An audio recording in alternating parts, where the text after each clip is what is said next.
And finally tonight, history made yesterday. This is so exciting.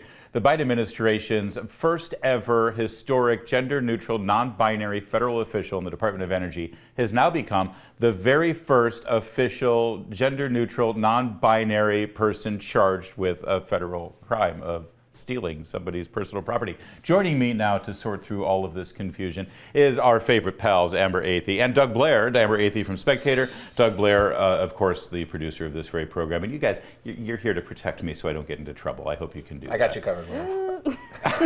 All right, so this is the dude who has bald hair, fake eyelashes, red lipstick, wears mini dresses, and pumps that my mom used to use a derogatory term for. Let's just say these are shoes that a exotic dancer would wear when there is a pole involved. And first of all, we were supposed to take this person seriously as they're in charge of like nuclear waste or something in the Department of Energy. Amber, on the face of it, we used to see somebody dressing like this and we would think, there's something going on there. There might be something wrong, maybe something a little off.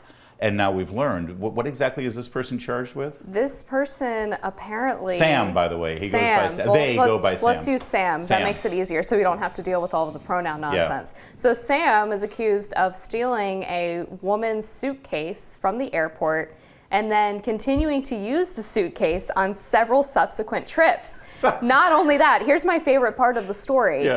Sam did not even check luggage on this flight. So Sam went to the carousel to pick up a bag that he had not even checked. So Sam doesn't check bags, goes to the carousel, picks up a bag, and I understand there's security footage actually ripping the luggage tags off. And running out of the airport with it. And it was apparently a Vera Bradley bag, which is fairly expensive, a few $100, $1,000. All right. And then the woman who filed the complaint said that she had items in it totaling about $2,000. First of all, you're being very bold by just taking the leap and deciding it's a woman's bag. I mean, you know that for sure. But secondly, Doug, the bag could identify as non-binary. It was a woman who filed the complaint. All so right. Identified I got as a my woman. exactly. So, I mean, let's face it. You shave your head, you wear high heels to work, you put on fake eyelashes and lipstick, and then you steal somebody's bag on a plane that you didn't check back. Who among us, Doug? Well, Larry, I mean, we've all had weekends like this. Right. I've been telling you that I think that for the show you should shave your head and start wearing lipstick. I think it would really bring in a new demo.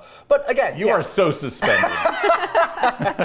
But I think that it does really speak to where we're at as a society, because we actually do have a few pictures. If we could bring up some of the pictures of this individual. For God's sake, if we have visual aids, please. Yes, I'd love so we don't have to keep painting to sort of refer to this person. But I mean, take a look at him, there right? He is. Like they are. This is also yes. There's two of them. So no. They is the person. Those are the aforementioned shoes I was talking about. I've never, of course, been to a gentleman's club, and there are no gentlemen in those places anyway. But they do wear shoes like that. Exactly. But I mean, you look at this individual and you recognize very clearly that something is wrong here. No, but see, up until this moment, we were not allowed to say that. Right. We're allowed. We're supposed to look at this picture, and by the way, I now understand why the fashion is so off, because they just take whatever is in the suitcase. Exactly. It appears. It's sort of a potpourri of clothing options. Is that his suitcase? Do we know? Their suitcase. I'm sorry, their suitcase. Who knows? It could be 1,000,001 person's. Can I just say that picture right there is the most normal he's ever looked in my life? But for one, am shocked that an individual clearly struggling with some kind of mental illness would go on to commit some type of weird crime. Right. Add kleptomania to it. A lot of times people who steal things so brazenly are just doing it for attention, and it doesn't seem like the person who does weird things for attention. No, very humble individual. Exactly. Seems like they're very... We have been forced to accept both of the other person is Rachel Levine. Richard, I think, is his birth name. He goes by Rachel Levine. He wears the uniform of an admiral. I don't think he's ever been on a cruise ship, let alone a naval vessel.